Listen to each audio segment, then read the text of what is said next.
රමණීය හඬමාදුරිය සවන් වැකෙන සැම සිත් තුළ ජනිත වූ ප්‍රේමණීය නම ලතා වල්පොල.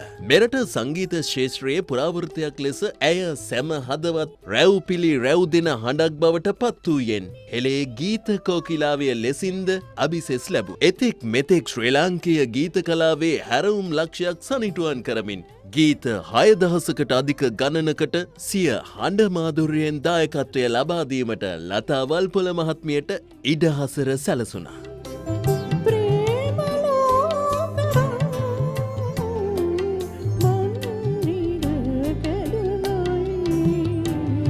ඒ අයුරින් පුරා දශක 8ක කාලයක් ශ්‍රී ලාංකේය සැම හදවත් තුළ සදා අමරණීය මතකයක් සනිටුහන් කළ ඇය ඉකුත් 27 වනදා පස්වරුවේ ශ්‍රී ජයවර්ධනපුර රෝහලේදී සිය ජීවන ගීතය නිමා කරන්නට වුණා. අභාව ප්‍රාප්ත වන විට 91 වන වියේ පසු වූ ප්‍රවීණ ගායන ශිල්පිනී කලාශූරී ලතා වල්පොල මහත්මියගේ දේහය මෙවන විට කොළඹ පෞද්ගලික මල්ශාලාවක තැන්පත් කර තැබෙනවා.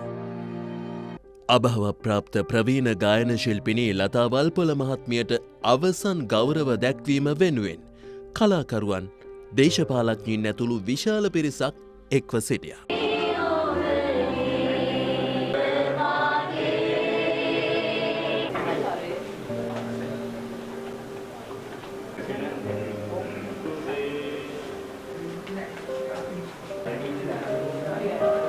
බුද්ධ ශාසන ආගමික සහ සංස්කෘතික කටයුතු අමාත්‍ය හිනිදුම සුනිල් සෙනවි මහතාද ලතා වල්පොල මහත්මියගේ දේහයට අවසන් ගෞරව දැක්වීම සඳහා ඊයේ පස්වරුවේ මෙලෙස එක් වුණා.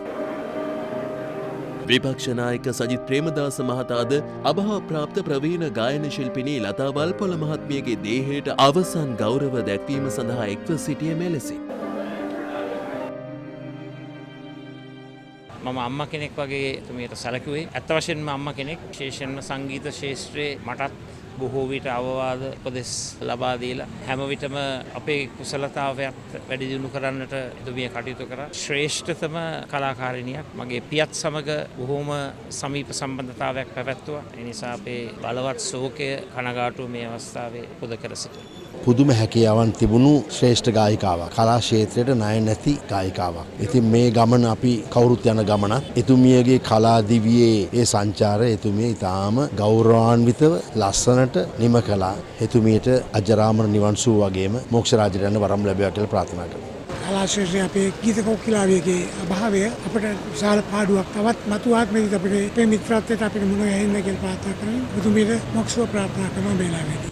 ග්‍රැමෆෝන් එක, කැසට් පටය, CD තැටිය, චිත්‍රපටි කලාව මේ හැම තැනම ඇය ගායනා කළා. ගීත ඉතාමත්ම මధుර ලෙස ඇය ඉතාමත් දීර්ඝ ආයුෂක් වින්දා. ඉතින් මම හිතන්නේ ඇයට අපි හැම කෙනෙක්ම මොක් සුව ප්‍රාර්ථනා කරනවා මේ වෙලාවේ. අභාව ප්‍රාප්ත කලාශූරී ලතා වල්පොල මහත්මියගේ දේහය හෙට උදෑසන දක්වා බොරැල්ල පෞද්ගලික මල්ශාලාවක මහජන ගෞරවය සඳහා තැන්පත් කෙරෙන අතර හෙට පෙරවරු 10 සිට පසරු 2 දක්වා රාජ්‍ය ගෞරවය සඳහා දේහය කොළඹ නිදහස් චතුරශ්‍රයේ තැන්පත් කිරීමට නියමිතයි. පසුව ලතා වල්පොල මහත්මියගේ දේහය පිළිබඳ අවසන් කටයුතු පූර්ණ රාජ්‍ය අනුග්‍රහය සහිතව හෙට බොරැල්ල පොදු සුසාන භූමියේදී සිදු කෙරුණු ඇති. ශ්‍රේණී විභූෂිත ලංකා බැබල වූ හෙළයේ ගීත කෝකිලාවිය ලතා වල්පොල ශූරීන්ට මොක් සුව ලැබේවායි. ස්වර්ණවාහිනී ලයිව් ඇට් ශ්‍රී ලංකා අපද ඉත සිතින් ප්‍රාර්ථනා කරමු. Yai besar